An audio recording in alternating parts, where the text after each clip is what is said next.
ദൈവമനുഷ്യന്റെ സ്നേഹഗീത അധ്യായം 273 വാല്യം 6 ഈശോ വെള്ളത്തിന് മീതെ നടക്കുന്നു.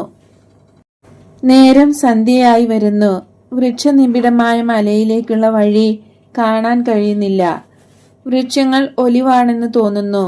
വെളിച്ചം മങ്ങിയതിനാൽ നിശ്ചയം പോരാ. വൃക്ഷങ്ങൾക്ക് അധികം ഉയരമില്ല. ഇടതൂർന്ന ഇലകളും പിരിഞ്ഞിരിക്കുന്ന തടിയും ഒലിവാണെന്ന് കാണിക്കുന്നു. ഈശോ ഒറ്റയ്ക്കാണുള്ളത്. ഒരു വെള്ള അങ്കിയും നീല നിറമുള്ള മേലങ്കിയുമാണ് ഈശോ ധരിച്ചിരിക്കുന്നത്. മുകളിലേക്ക് വൃക്ഷങ്ങളുടെ ഇടയിലേക്ക് നടന്നു പോകുന്നു. ദൃഢനിശ്ചയത്തോടെ കാൽ നീട്ടിയാണ് ചൂടുവയ്ക്കുന്നതെങ്കിലും സാവധാനത്തിലാണ് നടപ്പ്. കുറെ ദൂരം നടന്ന് തടാകത്തിന് അഭിമുഖമായ ഒരു പരന്ന പടിയിലെത്തി. ജ്വലിക്കുന്ന കണ്ണുകൾ പോലെയുള്ള നക്ഷത്രങ്ങളുടെ പ്രകാശ